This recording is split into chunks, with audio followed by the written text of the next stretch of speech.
welcome everybody to Meet the Mentor. As you can see, we're just doing some last second setup here. My name is Anne Marie, and I'll be hosting this session tonight that will later be on YouTube for anyone who wants to watch. And James Postill is our mentor artist, so we'll talk a little bit about him in a second. So first of all, welcome. This is an opportunity to find out about one of our newer mentor artists at Mastrius, who will be starting with a new group in September, the third Monday, September 18th. And Sue Mesmer is also here, who will be his navigator. So welcome, Sue. Thank you. Thank you. Yeah. And so we're all excited to get the ball rolling on this session, the group itself. But for tonight, James is going to share some of his expertise with us and perhaps give us insight into what his process will be. Before that, a little bit more about myself. I am an emerging abstract artist based in St. Albert, Alberta, and I've been involved with Mastrius now since 2021, and I work as a navigator for a couple of groups. I also work with other navigators, and I work as part of the new mentor acquisition team. So very exciting organization to be a part of, a wonderful community of artists, and I'm really happy to be a part of it. James is a contemporary Canadian artist who lives and practices his art in Vernon, BC. He works mainly in acrylic, oil, and airbrush painting, but also has experience with other media. I have a long list. I don't know if it's extensive or not. Charcoal, Conte drawing, fresco, gouache, graphite, ink, pastel, and silver point. I had to Google silver point when I saw that. I was like, what is silver point? And then I was like, okay, I know what that is. James started drawing at an early age and focused on painting in his studies through high school, college.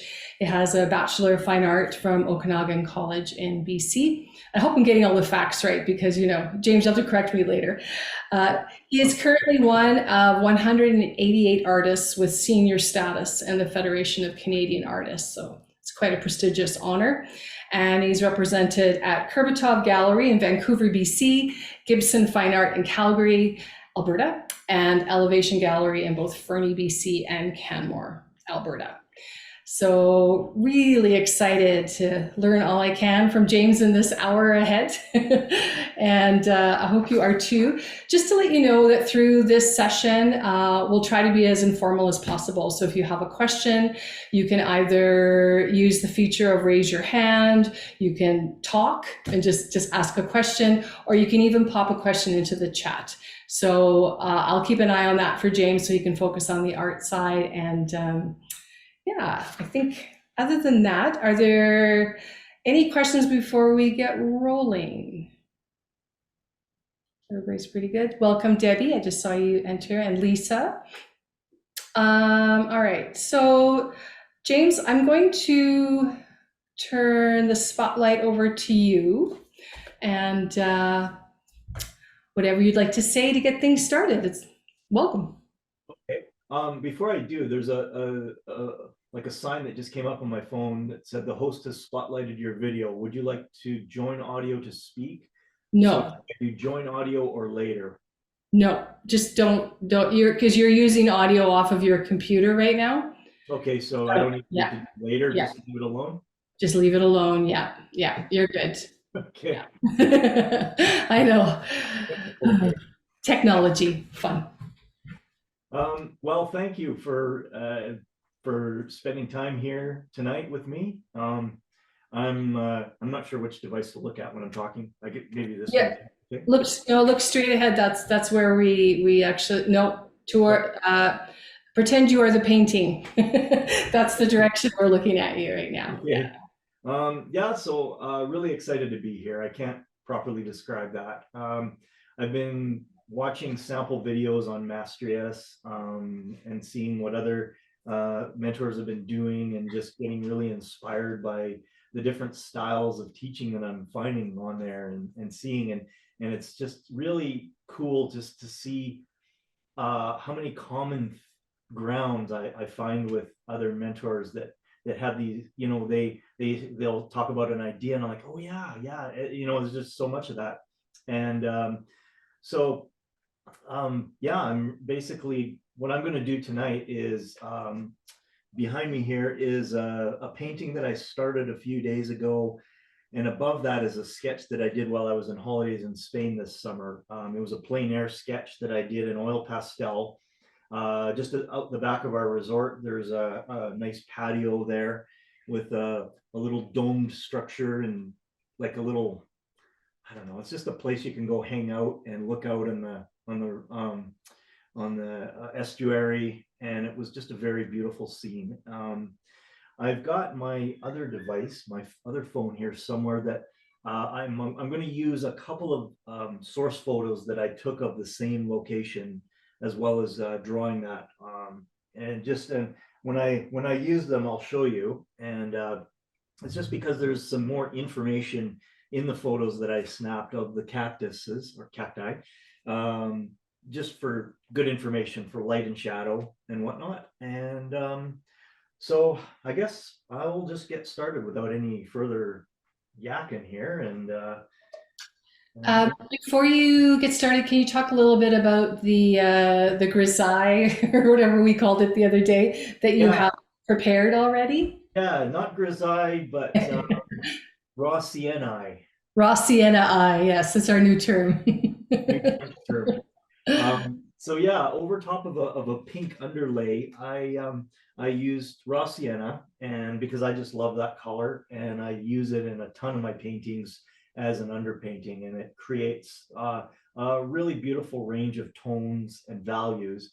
And I typically like to create all my values and sort of build the composition first, and then the colors go on top. So with raw sienna, it's just a lovely warm color that I just love the way it vibrates to my own eyes when I see it, and it creates my darkest darks all the way up to my lightest lights. And I won't lean on the table because I just noticed it's wiggling a little bit. That's okay. Sorry about that. That's okay. And so yeah, so it is a raw sienna underground or undercoat, and so you can't really see, I don't know if you can see the table here that the tripod sits on, but I've got an array of colors, basically primary colors. So I'll just list them off if you can't see them. They're Michael Harding paints, which are really nice oils, buttery, and they'll stay wet on the palette for a long time. And I also have some Gamblin too, which is really nice, and some Williamsburg. So I do have a mix of different companies that I like to use. And so I've got ultramarine blue, cerulean blue, radiant turquoise, permanent green light, sap green, cadmium yellow, flake white, alizarin crimson, cadmium orange, and raw sienna I brought up just to have because it's a nice yellow to mix if I want earthier greens. So I'm going to be doing it in oil if I didn't mention that already. I use, right now I've been using a quick drying paint medium by Demco. You can see that okay, right? Yes. And then for my mineral spirits, I just use odorless mineral spirits. And so I like to keep like a little, just like a little thing like this. And I'll use it in the studio, or I'll take it out when I go plein air painting. Lately, it's been nice to have something like that. And then I like to throw everything, all the paints and everything, brushes, into a box that I have, and just carry the box on and off the site. So into my reservoir, I'm going to I'm going to pour some of the solvable mineral spirits so that I have that for cleaning my brush. And then the quick drying paint medium is nice to have for, just just because it dries so quickly. So if is there any questions so far, or should I just get started? Any questions? I think we just get started. Okay. So what I want to do on this is I just want to add a little bit more information to the bottom of the painting. There is a a tile pattern that I wanted to introduce, and I didn't originally in the original rendering, just because I just wanted to basically just build the composition. So what I want to do quickly before I get into the colors is just add a little bit of information at the bottom and just create the tile patterning of the floor. And then it's with the quick drying medium, so who knows, it might even dry. I'm just going to do like a thin application. I'm just basically drawing in some lines. Just with a ruler, I'm just going to stick them in. Because I find it's nice to actually use a straight edge sometimes.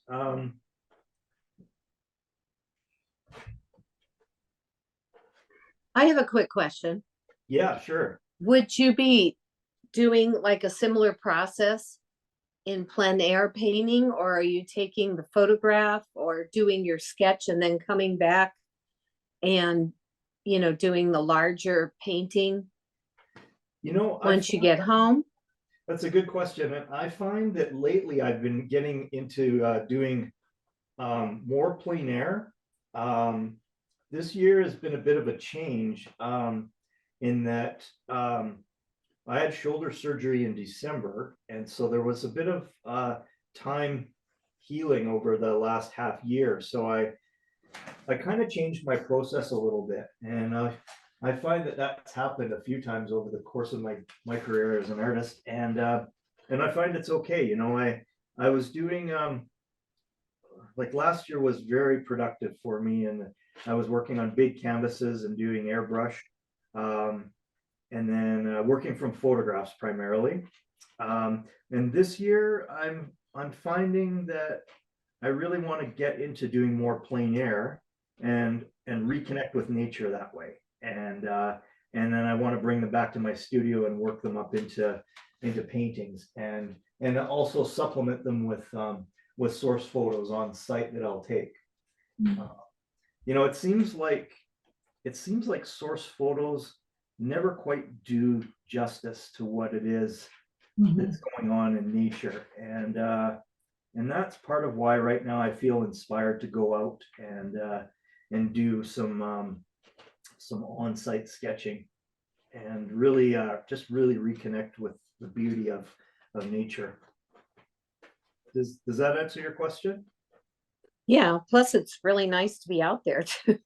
It totally is, and I can't wait. I've already got a plan to go out, and I found a location that I really actually have fallen in love with 35 years ago. It's just that I don't know why it's taken me so long to actually go to that site and start sketching it, but I'm going to be going out there and doing some plein air out there. Nice. And as I always say, I just get my butt kicked by nature. You know, I just plein air honestly isn't one of my strongest activities. I've never or my strongest strengths, I guess you could say. I'm just throwing this on just to see what it looks like. Is that still just the raw sienna that you're using for the? It is, yeah, it's still the raw sienna. Okay. And I'm just experimenting right now, just creating a pattern at the bottom just to see what I get and to see if I like it. It's a bit awkward actually where the way I'm sitting is like Yeah, you're sort of contorting to do that. Yeah. am I okay over here? Yeah, I mean, like we'd love to see you, but as long as we can see the painting. Yeah, well, let me know. I mean, if my butt's in the way or whatever, just tell me to move. So this one feels more stylized to me. Like there's kind of a stylization going on with the picture, and I don't know. I find sometimes with what I paint, things do tend to be stylized, and I'm not exactly sure where that comes from, but I'm not judging it or anything. It's just something that I noticed about myself. So I'm just gonna enjoy that, I think. So I'm gonna squeeze out a few colors here. Ultramarine blue, nice Okay. big tube of it, because it's my workhorse. I love ultramarine blue for what I paint. And little bit of a tip about organizing your palette. I was really inspired by watching a video by an artist named Ian Roberts. And he just had some great information about how to organize your palette. And the analogy he used was, if you're going to go and if you're a classical pianist, say, and you're going to practice Bach every day, you want to know where middle C is before you get started. So what he's basically trying to say is, put your colors in the exact same location on the palette every time, and then you'll never be hunting around. It's sort of like you're closer to the flow, if that makes any sense. Yeah. So I'm just squeezing out some radiant turquoise, cerulean blue, and ultramarine blue. I want to experiment with blue tonight. Just see what I get when I paint the sky. Because I'm kind of going to work on the background a little bit, and then depending on how much time I have, I'll work forward. These are Montmartre brushes that my wife got me for my birthday last year, and I find I really like them. In particular, I like this one because you look closely, that the bristles have kind of spread a little bit into these fingers, and like, I just love the mark making that I can do with them. And I'll show you in a second here. It's you guys have probably heard of cross hatching, right? Mm-hmm. Yes. What this brush is really good for is cross hatching, and I really enjoy it. How's the lighting in here? Can you guys see that? It's a little dark, but we can see. I think that light in the corner is maybe pulling the light of the room, if that makes Give me 1 sense. second. I'm just going to turn on the overhead light, okay?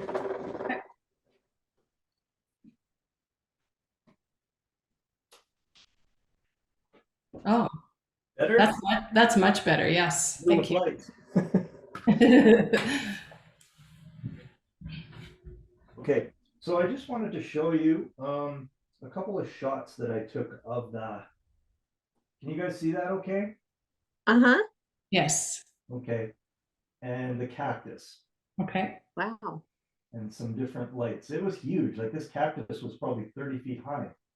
Wow. And where in Spain was this? Isle de Canela in the province of Huelva, which is the southwest corner of Spain. Uh-huh. Right, basically just like maybe 50 miles away from the Portugal border. Okay.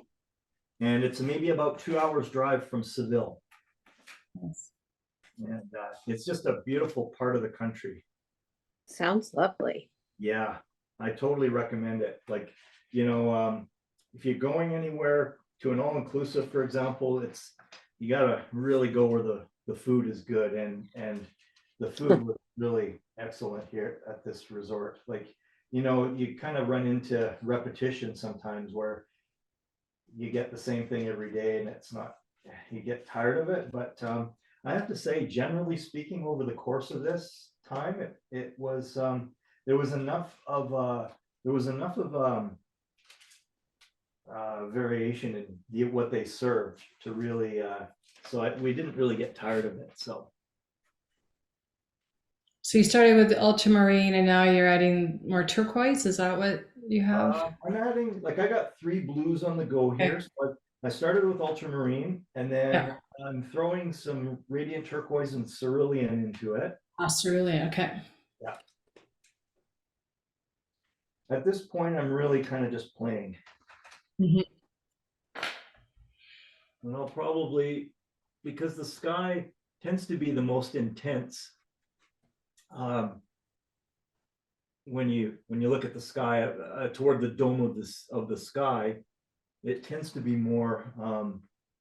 It tends to be darker. So, it definitely can't hurt to throw a little bit of ultramarine into the very top edge of the picture.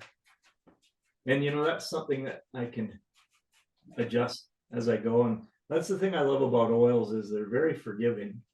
Mm-hmm. And I admire people that can do like watercolor or something like that, kind of a medium, there's really no margin for error, I find. And what I like about oils is there's a lot of margin for error, where you can wipe it away if it's not working, or just let it dry and paint over it.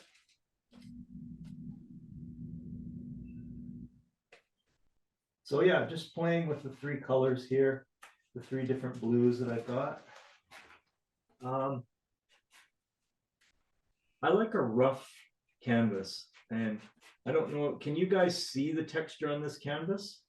Not really, no. Okay, it's it looks like, should I take a chance and bring the phone over quickly?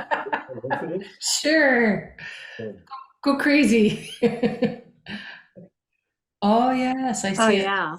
Yeah. See that? Oh, wow. So that is actually a product that I use from Benjamin Moore, and it's called Sure Step. It's what they put around pools. Oh, yeah. Yeah, how's that? Did I put it back in the right place? Yes, yes, that looks great. Okay, What is it called? Sure Step? No. Step. Yeah, it's a Benjamin Moore product. So it's kind of takes a little bit of the work out of making a textured surface. So it used to be I'd mix oil and sand to get a gritty surface, or any other of experimental type things that I could get my hands on. But I find that I really like the consistency of Sure Step. I just love the feeling of it. It's just the right kind of texture for me. It's like stucco. It's like semi-fine stucco. So That's what it looks like, stucco. do you put Yeah. one layer of it? Pardon? Do you put one layer of it on your 2 usually. too? And does that work with other forms like acrylic or? It totally does. Yeah. Okay. It's an acrylic product basically. So you can definitely use it with any kind of artistic media that's out there. I've experimented, and it works well. How'd you figure it out? When I worked at the school district out in Salmon Arm a few years ago, my coworker at the time and I were looking for something to put on a wall in an auto mechanic shop, just to give it a little bit of more durability. And my coworker found this product, and when we put it on, I kind of made a mental note of it. I thought, wow, this stuff is awesome. It's like, this would be a great, it's like fresco. So when I did frescoes, I would mix plaster or lime and sand to create plaster. And this is the exact kind of texture you get when you mix lime and sand together. So I think that's where the inspiration came from. Is it kind of reminded me of stucco. Did you put gesso on top of it, or just the Sure Step and then your underpainting? I did the Sure Step, and then I put a latex paint that was done for a mural at my current job down in Kelowna. There was some leftover pink paint that I really love the color of. That's again, it's latex, so it's just going to be an undercolor, and it was a good product. So we use pretty good quality latex products from Benjamin Moore, Cloverdale, and Sherwin-Williams. Those 3 are kind of the ones that we usually go. Those are our go-to ones. But they just there was some leftover stuff that was going to get thrown away, so I just grabbed it and used it on a few canvases. And so yeah, basically I did gesso on this canvas before I even did the Sure Step. So most canvases come with gesso already on them, but I think that the amount of gesso on a canvas that you buy at a store is it's quite thin, I find. And I think more attention should be paid to preparation, I think. And do you put the Sure Step over the entire canvas? I do. Yeah. And I also Cool. use a little whiz roller that you get at the paint Yeah. store. You know, the little 4-inch rollers? Yeah. So you just roll it on with a little handheld roller. Yeah. And off you go. So this is the turquoise now. You're adding more light. Radiant turquoise. And I Yeah. got to credit Doug Swinton, because I remember listening to a broadcast he did one time, and he was talking about instead of using white to soften your blue, use this radiant turquoise. So I made sure and made a note of that, and I just really like the color, and it's like without having to use white, because white tends to chalkify colors. Yeah.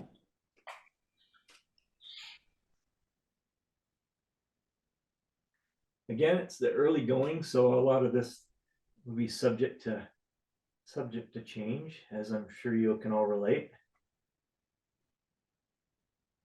But it's problem solving, really. It's what painting is about, and I've been thinking about that a lot lately, about my process and the messes that I create for myself. But I think that's okay. It's I think what I've learned is not to panic. If you create a mess or something that looks like a dog's breakfast, just give it a day and be patient. Like I think we get that urge to want to fix something right away as soon as something goes sideways. Mm-hmm. And I think that's where we need to just kind of slow down and give ourselves a bit of a break and just have fun. On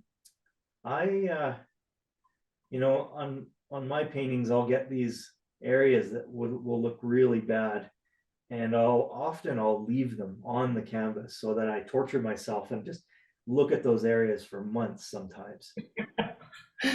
And Oh no.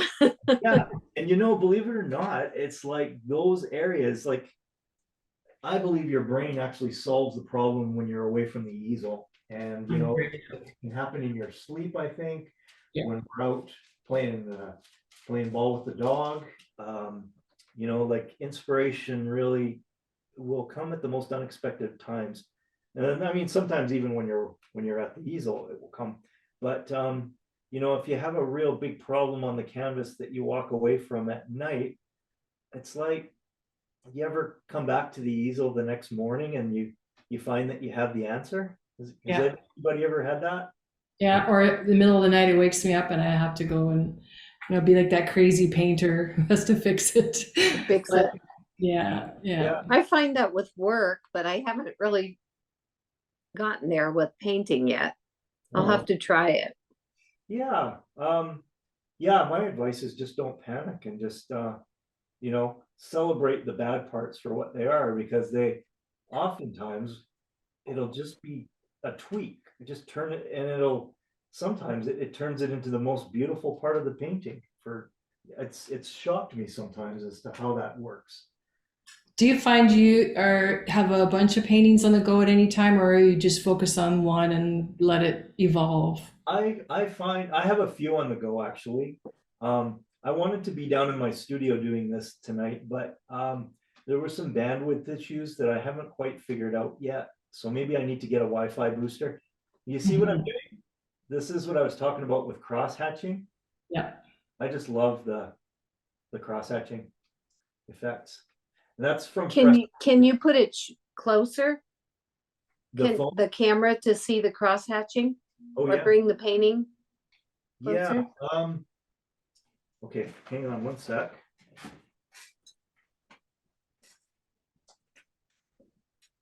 Don't drop it. Yeah. Sorry about that. That's okay. Let's see. Is that okay? Cool. Yeah. I'll bring the phone a little bit closer. Just remember what. You see that? Oh yeah. I can't really see Cool. when I'm holding it, but Great. Yeah, I can see it. Yeah. Yeah. so That's the whole thing about that I love, sorry, I got this box in the way and I can't, I wish I could do something. I can't really tell where it's sitting in relation, but if you guys will let me know if I'm off, if I'm out of whack, right? Yeah, right now we can see the area you're working on, so yeah. Okay. Yeah. Just let me know at any point if I need to move it. Okay. What was I talking about? Working on different paintings at once versus. Yes. Sometimes I'll have paintings sitting for years. Yeah. And just like on the wall, or I'll torture myself and look at them every day, and I'll have them on the studio, and it'll just be like, what's wrong with this painting? What's wrong with this painting? Is there an answer today? And in the meantime, I'll have 5 or 6 other paintings on the go. And I like working in multiples sometimes too. Like I think it's good to have versions on the go of the same image. Sometimes I would have like 5 or 6 different versions on the go of the same picture and work on them at the same time. So one day do one and then another day hop onto the other one, because I find that there is always something to be learned from working on one. And another good reason to have multiples is kind of like it takes the preciousness out of it. It's like, this is the one painting I'm going to do that forever and ever. It shall be the best one I ever do, right? So when you get a multiple set going, it kind of throws that out the window, which is a really liberating, I find. It just totally removes preciousness away from things.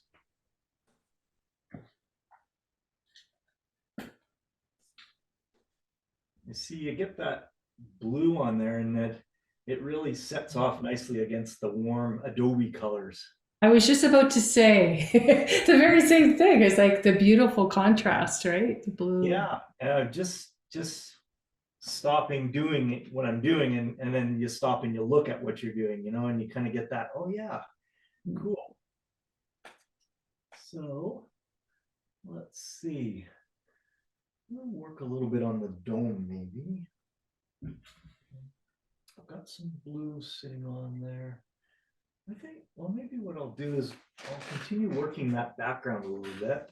So I'll go and I'll work on that lovely Caribbean color that that's going on in the background. And so it's nice to have, I typically just work in the primaries. So I'll have a cold and a warm version of the primary colors on my palette at any given time, unless I'm just going to do an underpainting, in which case it'll just be raw sienna, burnt umber, and white. If I'm just doing a monochrome painting where I want to establish my values that night. But generally speaking, it's nice to have, say 12 colors at my disposal and all variations of the primaries. So I've got sap green with me and permanent green with me tonight, because they are sort of like ready-made colors that I don't have to break my ass to make those colors. They're right there. They'll make a really nice cold kind of a green in that water. And that's what I really like about having just the odd ready-made color. It's the same when I did a whole series of rain droplets on windshields. I don't know if anybody has seen them or Yes. not. Yeah. Okay. Yeah. They're on the I love them. website too. Yeah. Thank you. So like an example is like the permanent green I would keep on the palette to have when I wanted to do traffic lights. So if I was working with a green light in my picture and working with, was doing a rain distortion of it, this was an awesome thing to have for that really just that shot of color that's not really in nature. It's it's more man-made obviously, but just to have it on hand is it's handy for those kind of things. I'm just taking my brush without really cleaning it. It's got the 3 blues in there, so I'm going to mix it in with the I love that. I really like the cold color versus the hot colors around it, and that vibration that you get. So this is the water, right? Yeah, this is the distant water in the background. Okay.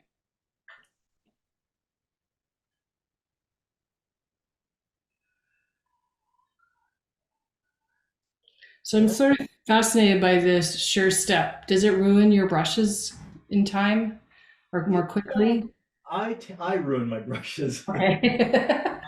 I've always been a scrubber, and Mm, maybe I've always been a bit of a cheapskate when it comes to paint. You know, being a poor art student back in the day, I just yeah. never really let that go. I would really scumble on these thin Mm, washes of color, but I loved it because there is the glow that happens, especially with oils when you get a layer upon layer upon layer, and those under layers they show through, right? And but yes, I have some really weird shaped brushes that used to be, you know, I've got flats brushes that I've turned into filberts, and yeah. I found actually to save my brushes, sometimes I would actually make my own mark making devices. So it would, Mm, I've done backdrops where I've had to do rough looking wood. So instead of ruining my brushes making it, I would actually take paint stir sticks from Sherwin-Williams and then wrap old socks around them and tape them on there Hmm. and dip the socks in paint Wow. and then scrub it, because you're only ruining an old pair of socks, right? Yeah. Amazing to think of all the different things that you do or artists in general do to kind of get the effect they want, huh? Yeah, like I like I like non-traditional mark making tools. The last mentorship group I had people paint with that exact assignment. So I used a paint cleaning brush. You know the ones I mean, the ones they're the big handles, and they have the metal bristles, and they're not like a paintbrush at all. They're like you know what I mean? Yeah. Uh, If I'm describing them very well, but it's definitely not the type of thing you would use to paint a picture normally, unless you were crazy. But I think it's good to have really old brushes that are, you know, splayed, you know, the bristles are wrecked, or um, you know, various things, even like stiff sponges. I think it's good to have a toolkit in your studio of various mark making things, and because I like the element of surprise and being surprised, and just seeing what comes out at the end is often quite fun. I'm just gonna take some ultramarine and I'm gonna mix it with cerulean, make sort of a darker blue, and then let's kind of bring it into this section here and see what we get.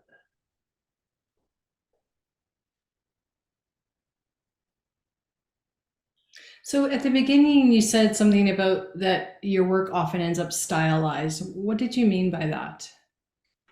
Um, well, that's a good question. You know, like for example, um, who was that artist that did the painters, or did the figures with the really long necks? Modigliani. Oh, okay. I think, yeah. He was quite stylized.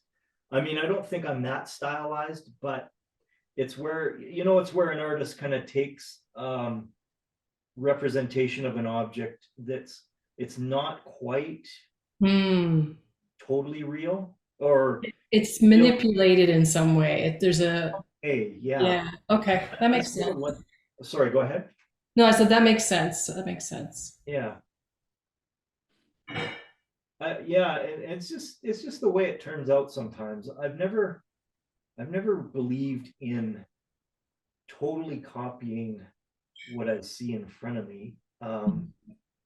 It's like nature is a springboard, and so are source photos that we work from. And a springboard basically is just, it gets you to another place. And the place I believe that we should go to is, we get to a point when we're working on a canvas where the canvas kind of starts telling you what it needs, rather than looking to the source. The source photo is good for information. So, to make sure that rendering a wood grain on a dresser is accurate, you want to have a good source photo that has good information.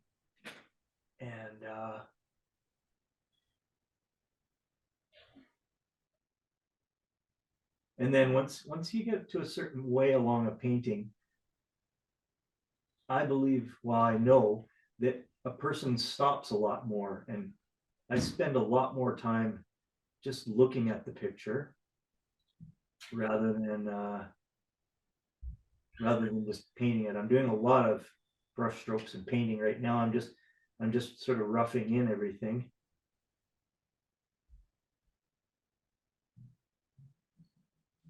But last year I had an experience where my airbrush broke down, and I was stuck without the airbrush for a couple of months. And at first I was really quite stressed out, because the painting I was working on was due to go down to Kirpitov Gallery, and it's like, oh God, what am I gonna do? And so I went and I stomped around and I had my tantrum, and and after taking a few deep breaths, I kind of calmed down and just said, it's okay. It was really actually a blessing in disguise to actually get back into painting with oils again, because last year I was doing a lot of my underpainting with airbrush, which is a whole other topic and a set of problems in that in itself. But last year, rediscovering blending with a brush was I just almost had forgotten how much I really love it. Love the process of that connection with your hand to the canvas. There's a real sense of connection there, if that makes any sense.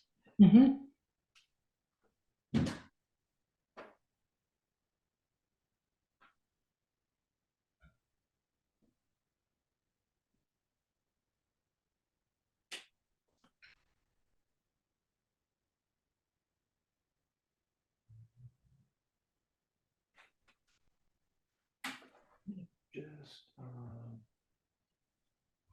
see. There's a couple of paintings that are on the Mastrius website of yours that are like paintings down a hallway. I don't know if yeah. So and this is kind of reminding me of that. Do you like sort of like that long, like aisle?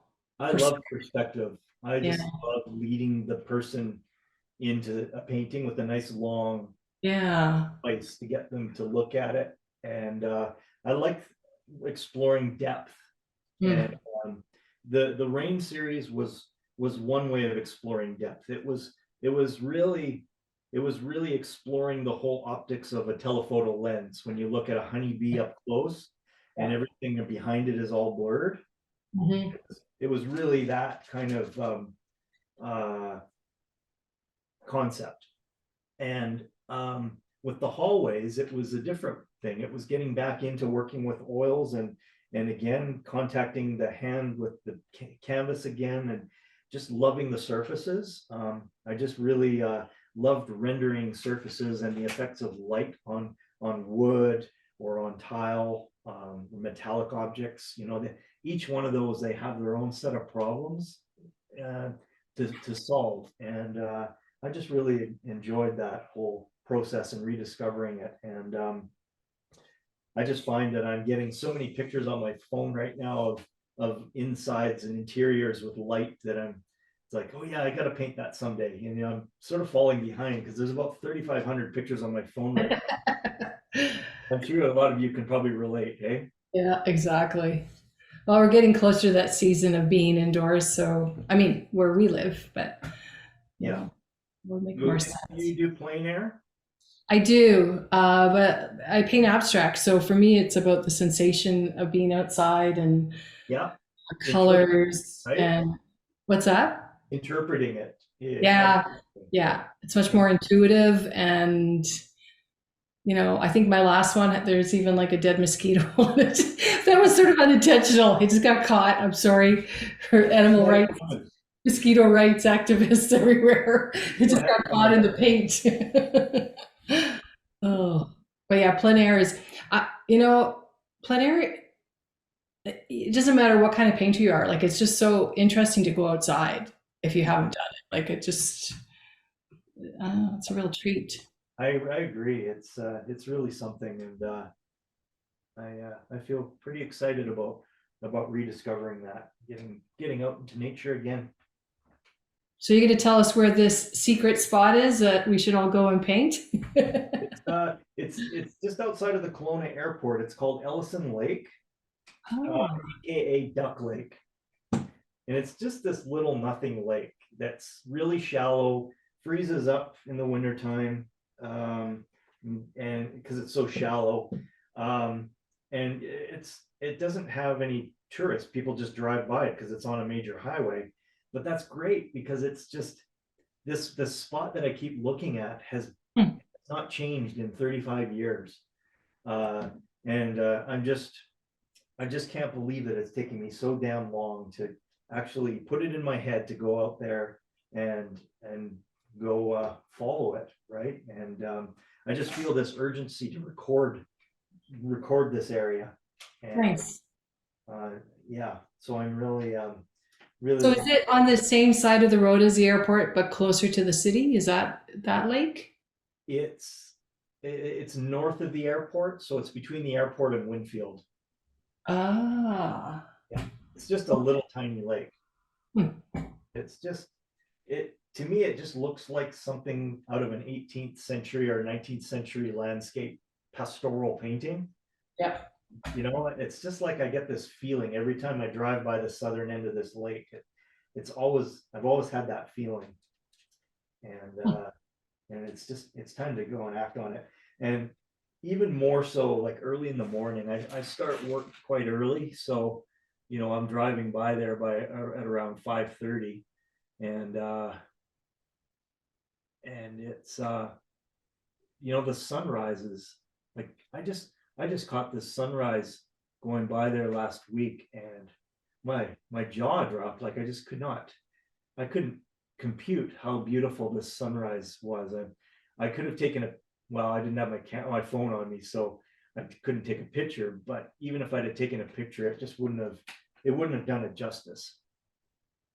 So this is a yellow of some kind, right? Yeah, this is yellow. So I've taken cadmium yellow light and cadmium orange.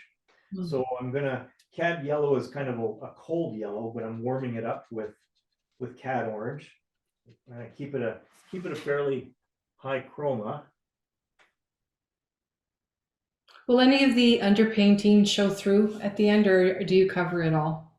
I tend to cover most of it, but as I said before, tend to work in thin layers sometimes. So sometimes there will be the odd spot that I will leave showing through, just because it may work with the painting. Mm-hmm. And that's kind of a decision that I make toward the end of the painting the picture. Is like there's a lot more pausing going on at the end of the painting, and a Mm-hmm. lot less painting itself. It's just more contemplating and looking at it. So I'm getting into more now. This is more brushwork now. I'm translating what I've drawn. That's with oil pastel. So now there are kind of a set of different parameters to solve here now. Let's see. So when you travel, you like to bring oil pastels and what, pencil or charcoal? I bring a full complement of dry media typically now. Yeah. I don't, last year I brought oils with me. We went over to England last year and that was okay. I just brought a few small canvases and, but this time it was like we went and attended my stepbrother-in-law's wedding. So we weren't in England that long.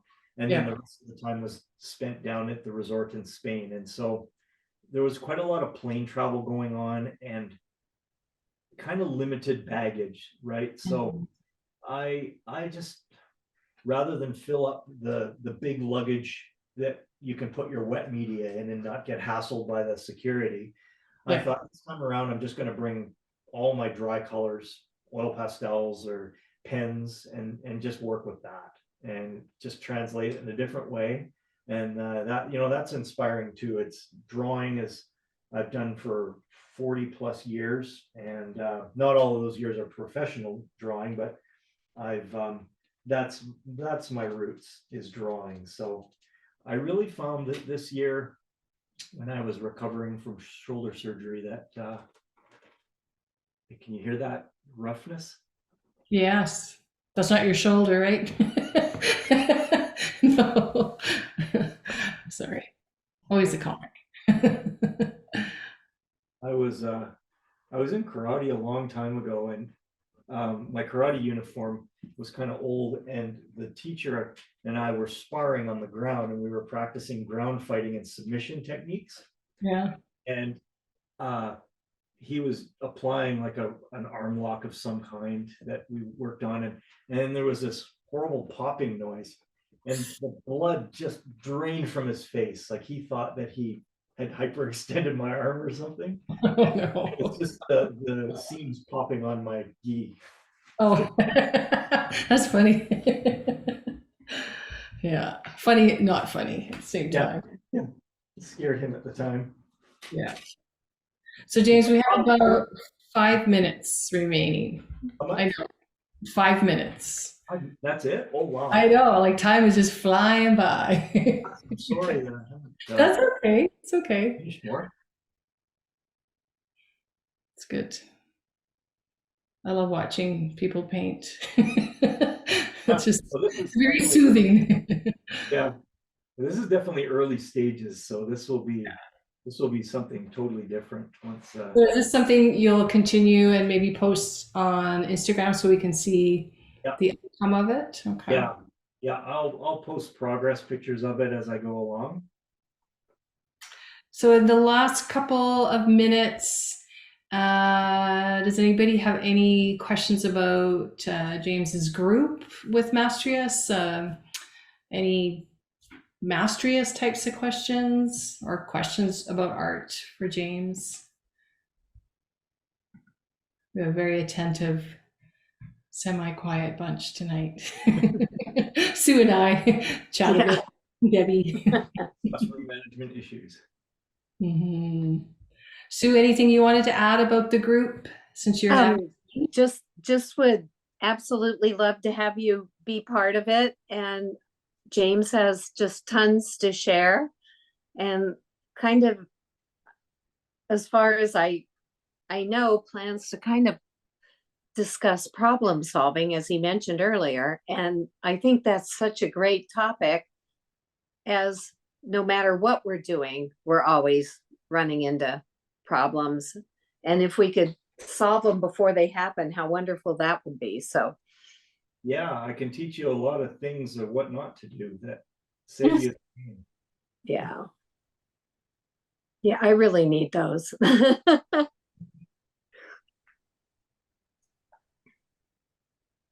And A, So do you let me know if you have any questions too, or whatever. Do we have a couple of new people in here, right? well, new to me. Yeah. Yeah, I know. I have some of them have heard the kind of spiel, but yeah. So what you're getting out of a mentorship with James or anyone at Mastrius is it's a monthly subscription. You get 2 hours with your mentor once a month. And it's small group sizes, so up to 8. And the great thing about mentorship is that it's responsive to what you need as an artist. Whereas a workshop, you might go and learn how to paint one particular thing, and then you feel probably very empowered. I'm going to do this. And then you maybe don't even finish it because you're away from the artist. Whereas a mentorship, you can check back in with the mentor every month, and you have the support of your art group, your group as well. I know I came to Mastrius wanting to learn how to paint better. And I of course have done that. But what I didn't realize, sorry, I didn't mean cocky. I just mean I've learned a lot and I'm super grateful. But what I didn't realize I needed was the supportive art community. So you get that from your mentors, you get that from your group members. It's with your membership, you also get a 1 hour mid-month meeting with your navigator. So Sue's going to be the navigator for this group, which is fabulous. And you also get access to our weekly live events. So we have different panels and demos every week on Thursdays. So yeah, a wealth of information. So you get that free with your membership as well. And you can come and go. So it's not that James starts this month and you're not ready and now you've missed it. You can join another month if that's what works better for you. Works better, yeah. Yeah. It's an awesome. Yeah, you get a ton of information, and it is just so much fun working with other people in your group as well as the mentor. And there's a nice give and take on everything. And I've really gotten a lot out of it. I love like too that the size of the group, like you feel, you know, that you're important and everyone is sort of cheering you on in your work too. So it's Right. great community to be a part of. Size, I think that's about what I had in my last mentorship group, and it's just lovely the dynamic that you can get going with some of the animated conversations, and I found it wasn't just me doing all the talking. Everybody had great ideas, and it's just we feed off each other. Yeah. Awesome. I really love your painting, James. I know the colors. I can't wait to see what it looks like at the end, because like already the colors are just beautiful. I want to go there. Yeah. And it's so funny, like listen, like just talking about that, like I want to walk down that walkway. I want to go and look through that little, window out at the water. Yeah. I think what I mean by stylized earlier on when we were talking about that is the perspective of these styles. They may not be entirely correct perspective, but that's okay. I think this painting may need a bit of stylization that way, and time will tell if they stay that way. But for now, they're there. They're there right now, and then I can torture myself with looking at them every day and ask myself, do these work or not? Well, and that's another form of problem solving, which will be really cool to discuss. So yeah. And like, is it a problem even? Like sometimes you think, yeah, it's true. It's true. All right. Well, we're at the top of the hour. So I am going to say thank you, James. And Lisa has a question. Just a second here. Let me check this here in the chat. Oh, thank you. No question. I was like, there's a comment from Lisa. But thank you everyone for coming this evening, or whatever time it is, wherever you are. James, thank you so much for sharing your insights and your art with us. And Sue, thank you for taking on navigation. It's going to be a great group. So we got to get some people to sign up, start the group off, kick it off with a lot of gusto, and I'll be keeping an eye, making sure everybody's moving along there. Just my interested eye, I guess, as another navigator. I don't know if I mentioned this before, but I am giving away that drawing. I'm doing it. Oh yeah. And so if I could sweeten the pot and say, if you sign up, I'll put your name in the entry for the draw. Oh, now that's just like shameless. I know. Smart. I love it. Okay. Yeah, and if you want to join a James group, you just go to mastrius.com and go to the menu. I can't remember what it is, but choose your mentor. Yeah, I have I'm going to show it. There we go. Yeah. I had it ready to roll at the end here. And he's always knows what I'm going to say before I even say it. Oh, I'm sorry. Now I feel dumb. Yeah, if you go to mastrius.com/James Postill mentorship. I mean, you can find him here if you look under mentors as well, choose your mentor. And then there's an entire page with information on James, also connecting to his website and Instagram. And these are those paintings I was talking about, the hallway paintings. There's the rain. Look at that squirrel. It's I just know, come on. incredible. The And detail. specific topics or expertise to share, information on the course itself or the group itself, sorry. And then I love this painting too, some more I know. information. Yeah, so there's a lot of information here. I also put this link in the chat if you're with us live right now. So, so James, last word's yours. Well, thank you very much for having me tonight. I really enjoyed myself, and I would look forward to doing a class with you guys, whoever's interested. I've got a lot of stuff to share for sure, and you know, we could do oils. We could do like a 6-month course, and I could do up some lesson plans based around basic objects, like that you would find in nature. The sky's the limit, really. Like it would depend on what the group would be interested in doing. You know, whatever direction you want to go, I'll take you there. Awesome. That's great.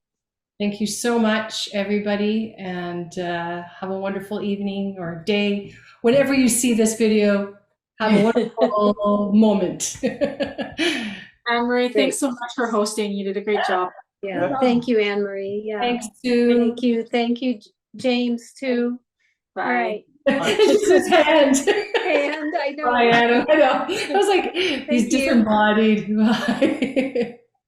That's awesome. Thanks, Okay. everybody. Bye.